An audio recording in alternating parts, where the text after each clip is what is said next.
Hello students, welcome with the next video. Subject is Organization of Commerce and Management and today's topic is Theory of Management. तो सबसे पहले तो हमें जानना होगा कि मैनेजमेंट थेरीज मतलब क्या होता है। Management theories are concept surrounding recommended management strategy which may include tools such as framework and guidelines that can be implemented in modern organizations. Generally, professionals will not rely solely on one management theory alone, but instead introduce several concepts from different management theories that best suit their workforce and company culture.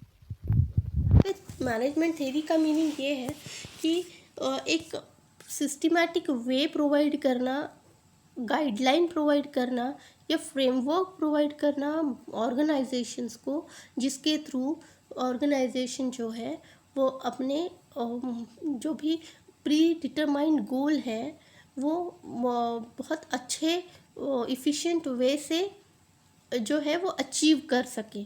और इसीलिए ये theories जो है वो introduce की गई। अब बहुत सारी सेवरल मैनेजमेंट थेरीज़ अवेलेबल है। तो ऑर्गेनाइजेशन क्या करती है, अपने वर्क प्लेस या वर्किंग कंडीशन या वर्किंग इन्वायरमेंट के हिसाब से जो भी थेरी उनके लिए सूटेबल होती है वो पिक करती है और अपने ऑर्गेनाइजेशन पे अप्लाई करती है। तो देखते हैं आगे। अभी सबसे पहली थेरी जो है हमारे सिलेबस में वो है हेनरी फेल्स की एडमिनिस्ट्रेटिव थेरी ऑफ मैनेजमेंट। अब ये जो फाइल्स हैं इनके बारे में थोड़ा सा जान लेते हैं। ये एक फ्रेंच माइनिंग इंजीनियर थे। इन्होंने अपना करियर भी एक फ्रेंच माइनिंग कंपनी में स्टार्ट किया था एज ए इंजीनियर, लेकिन धीरे धीरे इनकी रुचि जो है वो मैनेजमेंट की तरफ बढ़ने लगी और वो जो है वो प्रमोट होते गए और बाद में वो चीफ मैनेजिंग डायरेक्टर कहलाए वहाँ पे एक कंपनी में।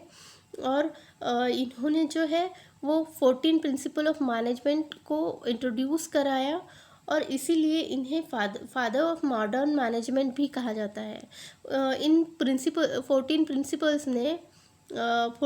प्रिंसिपल्स में उन्होंने गाइडलाइंस दिए हैं जिसके थ्रू ऑर्गेनाइजेशन जो है डिसीजन मेकिंग प्रोसीजर को बहुत अच्छे से और बहुत इफ़िशिएंट वे में जो है वो अप्लाई कर सकती है। उसके बाद देखते हैं पहला principle of division of work. Division of work का मतलब होता है बहुत बड़े टास्क को या बहुत बड़े वर्क को छोटे छोटे या अलग अलग हिस्सों में बांटना। तो देखो पहले यही बोला गया है work should be divided into smaller task. अब यहाँ पे जो बहुत बड़ा काम होता है उसको छोटे छोटे हिस्सों में, अलग अलग हिस्सों में डिवाइड कर दिया जाता है और इसीलिए यहाँ पे बोला है डिवाइड इनटू स्मॉलर टास्क। उसके बाद single work allotted to single person. अब यहाँ पे ये होगा कि अपनी अपनी काबिलियत के हिसाब से वो अपने अपने जो भी स्किल्स है उसके हिसाब से एम्प्लॉयज़ को काम अलॉट किया जाएगा। मतलब अगर कोई एम्प्लॉई मशीन चलाने में एक्सपर्ट है तो उसे वही काम दिया जाएगा। अगर कोई एम्प्लॉई हिसाब किताब करने में एक्सपर्ट है तो उसको अकाउंट सेक्शन दे दिया जाएगा। मतलब क्या होगा, एक काम एक एम्प्लॉई को अलॉट किया जाएगा। It is assign to employees as per their qualities and capabilities. Same वही बात है, जैसी कैपेबिलिटीज़ या क्वालिटीज़ एम्प्लॉय में होगी उसी तरह का काम उसको दिया जाएगा। अगर प्यून का काम है, वो किसी को अच्छे से आता है तो उसको प्यून का ही काम दिया जाएगा। और अगर कोई बहुत अच्छे से सुपरवाइज़ कर सकता है लोगों को तो उसको सुपरवाइज़र का ही काम दिया जाएगा। मतलब क्या है, single work allotted single person। ठीक है। It helps in improving efficiency and expertise of employees. तो यहाँ पे बहुत ऑब्वियस सी बात है कि जिस एम्प्लॉय की रुचि होगी या जो क्वालिटीज़ या कैपेबिलिटीज़ एम्प्लॉयज़ के पास होगी, वही काम उसको अगर मिलेगा तो वो बहुत इंटरेस्ट से भी करेगा, और साथ ही में उसकी इफ़िशियंसी भी बहुत अच्छे से वहाँ पे कंपनी को या ऑर्गेनाइजेशन को देखने मिल जाएगी, which ultimately turns into expected productivity level. और इसी का इनडायरेक्टली फ़ायदा ये होगा कि प्रोडक्टिविटी कंपनी की या ऑर्गेनाइजेशन की काफ़ी बढ़ जाएगी। तो ये हुआ पहला प्रिंसिपल। दूसरा देखते हैं, principle of authority and responsibility. अब अथॉरिटी का मीनिंग होता है power to take decisions, power और राइट टू टेक डिसीजंस। और रिस्पॉन्सिबिलिटी का मीनिंग होता है कि किसी काम की अगर जिम्मेदारी एम्प्लॉय पे दी जाए तो वो ऑन टाइम बहुत अच्छे से विदाउट एनी एरर पूरा होना चाहिए। मतलब क्या है, अथॉरिटी इज़ द राइट और power to take decision. Authority का मतलब होता है सीधा सीधा पावर किसी चीज़ के बारे में डिसीजन लेने के लिए, और साथ ही में रिस्पॉन्सिबिलिटी का मीनिंग होता है obligation to complete a task within a given time. मतलब जो भी टाइम लिमिट, अब हर एक ऑर्गेनाइजेशन को जो भी वो प्रोडक्ट बनाती है या प्रोड्यूस करती है उसके लिए एक पर्टिकुलर टाइम लिमिट दी जाती है। तो उस टाइम लिमिट में जो उनका काम जो है वो कंप्लीट होना ज़रूरी होता है। तो ये प्रिंसिपल यही सिखाता है कि हमेशा जो भी हमारा काम है, ऑर्गेनाइजेशन का जो भी काम है, वो विथ अथॉरिटी, मतलब बहुत अच्छे से डिसीजन लेना चाहिए। वो कौन लेगा? सुपेरियर लेगा। और रिस्पॉन्सिबिलिटी हर एक एम्प्लॉय पे देगा कि आप जो भी आपको टाइम लिमिट मिली है उसके अकॉर्डिंग अपना काम पूरा करो। Manager should have proper authorities to take managerial decision on his own in respect to the goal। मतलब क्या है, जो भी ऑर्गेनाइजेशन के गोल्स होंगे या ऑब्जेक्टिव्स होंगे या एम्स होंगे उसको पूरा करने के लिए मैनेजर जो है वही एक ऐसा पर्सन होगा जिसके पास पूरी अथॉरिटी रहेगी जो भी मैनेजरियल डिसीजन है उनको लेने की, और साथ ही में जो भी एम्प्लॉयज़ हैं उनको काम सौंपने की। तो ये सेकंड हो गया। थर्ड हो गया, थर्ड है हमारा प्रिंसिपल ऑफ डिसिप्लिन। अब डिसिप्लिन का मतलब तो आपको पता है, डिसिप्लिन का मतलब होता है कुछ रूल्स रेगुलेशन या गाइडलाइन को फॉलो करना। तो ये बहुत इम्पॉर्टेंट है। अगर हम किसी ऑर्गेनाइजेशन की बात करते हैं तो वहाँ पे डिसिप्लिन जो है वो बहुत ही ज़्यादा मैटर करता है। General rules regulations and guidelines to systematic working in the organisation. मतलब वही है कि यहाँ पे जो भी रूल्स ऑर्गेनाइजेशन द्वारा सेट किए गए हैं उनको फॉलो करना बहुत ज़रूरी होगा। जैसे अगर ऑर्गेनाइजेशन ने यूनिफॉर्म अपने एम्प्लॉयज़ के लिए डिसाइड किया है तो employees should be in their own uniform daily. और जो भी गाइडलाइंस जैसे टाइम या फिर टाइम लिमिट या फिर काम करने की जो भी उनकी काम करने का जो भी तरीका है वो डिसाइड ऑर्गेनाइजेशन बहुत सारी पहले से ही कर देती है। तो ये सब कुछ अच्छे से फॉलो होना चाहिए। उसके बाद employee must obey and respect the rules that govern the organisation. ये भी वही है, जो भी रूल्स एंड रेगुलेशंस एम्प्लॉयज़ के लिए बनाए हुए हैं वो फॉलो होने चाहिए। कहीं पे भी किसी ने भी इसके अगेंस्ट नहीं जाना चाहिए, तभी ऑर्गेनाइजेशन जो है वो स्मूथली काम कर सकती है अपने गोल्स अचीव करने के लिए।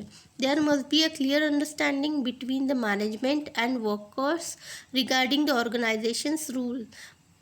मतलब यहाँ पे यही बोला गया है कि अपर लेवल मैनेजमेंट से लेके लोअर लेवल मैनेजमेंट तक जितने भी लोग आते हैं, वो चाहे सबॉर्डिनेट्स हो, मैनेजर हो या फिर छोटे मोटे वर्कर हो, उनको अपनी रिस्पॉन्सिबिलिटी अच्छे से समझ में आनी चाहिए। मतलब उनको क्या क्या वर्क दिया है, जो भी उनका वर्क स्पेसिफिकेशन होता है वो उनको अच्छे से फॉलो करना चाहिए और उनको उन सारे नियमों का पालन करना चाहिए।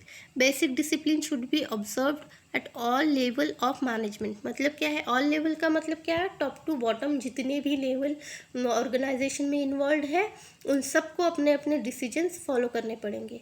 ऐसा नहीं है अगर आप टॉप लेवल में हो तो आप कुछ भी कर सकते हो, आपके लिए नियम अलग रहेंगे, और जो लोअर लेवल में मैनेजमेंट में है उनके लिए नियम अलग रहेंगे। ऐसा कुछ भी नहीं है। ऑर्गेनाइजेशंस में जितने भी रूल्स एंड रेगुलेशंस बने हुए हैं वो सबको फॉलो करने ज़रूरी होते हैं, और इसी को हम कहते हैं डिसिप्लिन। उसके बाद फोर्थ प्रिंसिपल अपना आता है principle of unity of command. Unity of command मतलब होता है कि यहाँ पे अलग अलग बॉसेस नहीं होने चाहिए। बॉसेस मतलब क्या, देखो एक टीम लीडर होता है।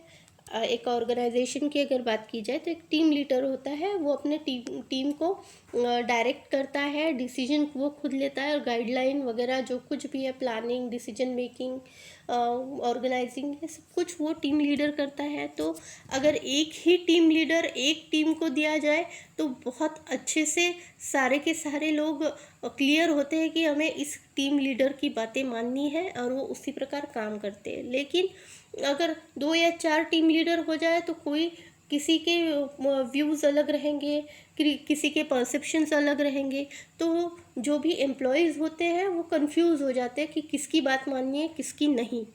तो देखो डायग्राम में भी यही सेम चीज़ें दिखाई गई है। राइट अप्रोच मतलब क्या है, एक सबॉर्डिनेट का मतलब होता है एक सुपेरियर का मतलब क्या होता है, ये जो लाल बिंदु दिख रहा है ना आपको, सुपेरियर का मतलब होता है कोई बॉस, और उसके अंडर जो ग्रीन वाले जो डॉट्स दिख रहे हैं वो होते हैं सबॉर्डिनेट मतलब बाकी के एम्प्लॉय जो इस सुपेरियर का कहना मानेंगे। अब राइट अप्रोच यहाँ पे यही दिया है कि कन्फ्यूजन अवॉइड करना है तो एक ही बॉस होना चाहिए, और उसी को सब लोग फॉलो करेंगे। और रॉन्ग अप्रोच होता है जहाँ पे मल्टीपल बॉसेस होते हैं, तो एक बॉस कुछ और कहेगा, दूसरा बॉस कुछ और कहेगा, तो एम्प्लॉय क्या करेंगे, कंफ्यूज हो जाएंगे, और इसके कारण गलतियाँ बहुत ज़्यादा ऑर्गेनाइजेशन में बढ़ जाएगी, और जो भी हमारा गोल है ऑर्गेनाइजेशन का वो इफ़िशिएंटली हम अचीव नहीं कर पाएंगे। तो ये आज के लिए 4 जो है हमारे प्रिंसिपल्स काफ़ी हो जाएंगे आई थिंक। तो तुम लोग जितना भी मैंने समझाया है वो अच्छे से स्टडी करो। इफ़ एनीबडी वांट पीपीटी, मैंने पीपीटी बना ली है इसकी, अगर किसी को चाहिए है तो मुझे आप मांग सकते हो, बोल सकते हो, और जितने भी पॉइंट्स मैंने आज क्लियर किए मुझे वो बुक में चाहिए आपके, with your own explanation language. Thanks a lot, take care.